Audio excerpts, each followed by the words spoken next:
The aim of this film is to help and ensure that you're fully prepared and aware of the skills and standards required to pass this Amateur Riders Category A assessment and to be recommended to the BHA for the issue of a Category A permit.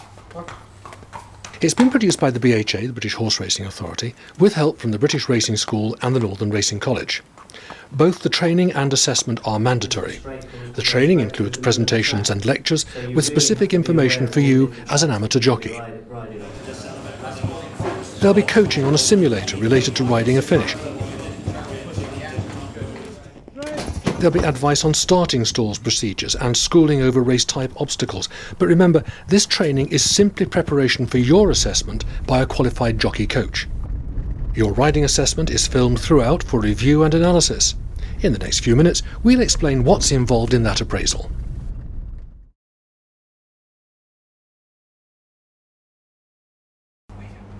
To apply for the training and assessment, you'll need an application form which is available from either of the racing schools. It's straightforward and should be returned to the school which issued it. Please select your preferred training and assessment dates from the school's websites. It's crucial that you've had previous experience relevant to the type of permit that you're seeking, whether for national hunt racing, flat racing, or a dual permit, which allows you to ride under both codes. There are a couple of sections on the form of special importance around details of your previous riding experience, including how long you've been riding, are you riding out or in full-time employment with a registered trainer, have you attended either of the racing schools at any time in the past, have you held any other riding licence or permit in the past, have you got any competitive riding experience like point-to-point or pony racing. You'll also need to submit a reference from a licensed trainer or permit holder who's seen you ride in the disciplines on which you'll be assessed. This is a necessary safeguarding procedure and helps with the assessment process.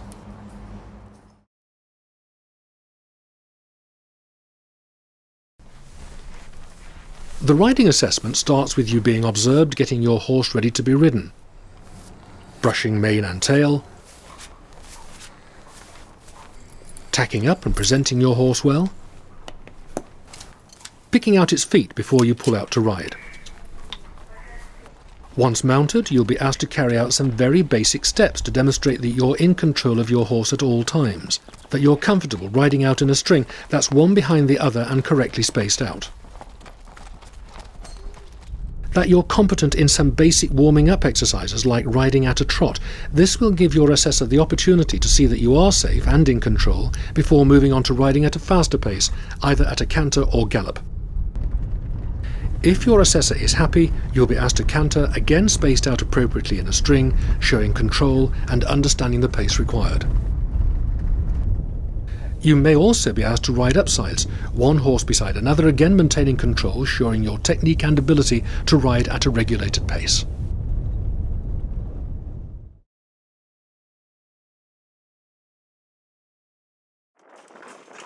If you're taking the flat racing element of the assessment, you'll be briefed on all the stalls procedures that you'll both need to know and follow throughout this specialised discipline.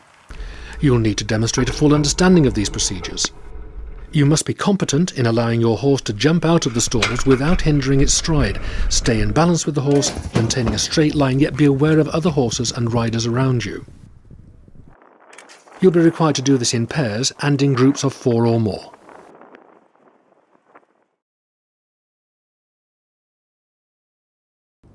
If it's the National Hunt Assessment, you'll be required to school over obstacles, and again, you'll be fully briefed on what's needed. You will have to demonstrate that you are proficient in riding in a balanced position into, over and after a fence without disturbing the horse's natural ability. You should be able to present a horse to a fence correctly balanced at the right pace and in line. If appropriate, you should express a feel for what is a good stride and correct your horse if on the wrong stride.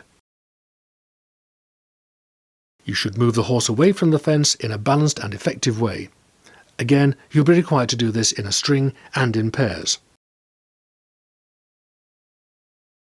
All the horses used for these specialised disciplines, both stalls work and jumping, are experienced. To demonstrate an acceptable level of proficiency in them, you will have to apply certain skills and techniques gained through your previous experience.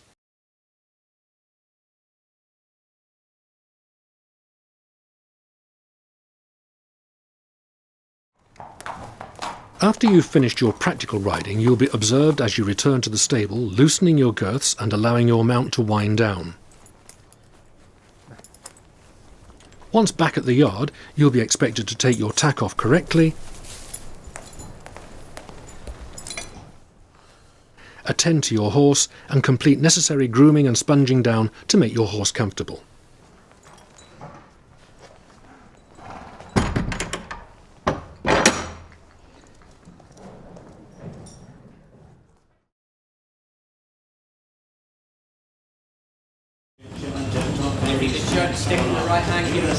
During this training, you'll be coached on how to use the simulator. This will include sessions where you'll be advised on the skills and techniques you should adopt and develop for your simulator assessment. The aim is to give you the best possible opportunity to show your skills and offer a much better chance of passing this part of your assessment. Your simulator assessment is one of the key elements to being recommended for a permit. Therefore, it's essential that you've had some previous simulator experience prior to your assessment. What are the assessors looking for? A balanced body position, an effective pushing technique, a demonstration of whip skills.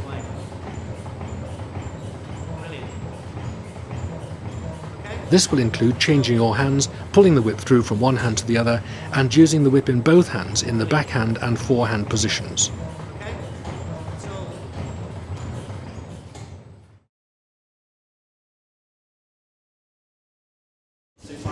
To be competitive as a rider, overall general fitness is essential.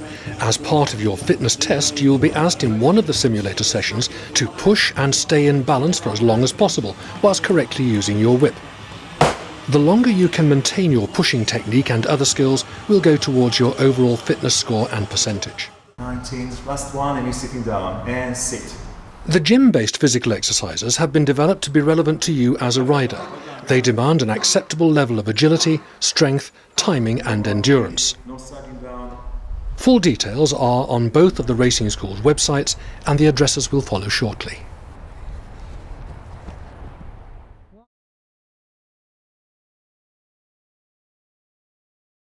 Yeah, walking the course, really important. It's expected that you'll have done some homework around important elements of racing knowledge. This will be enhanced through standardised lectures on the rules and regulations, integrity and racecourse procedures relevant to you as an amateur rider, which will be given at your assessment training day. Some way, shape or form. Some of the information is available online, so access to a computer with internet capabilities is a must. The knowledge and information that you should already have or gain through the presentations and online learning will be tested in a multiple-choice exam paper as part of your assessment. If it comes over your chin, it's too loose, it's absolutely pointless you having an helmet on.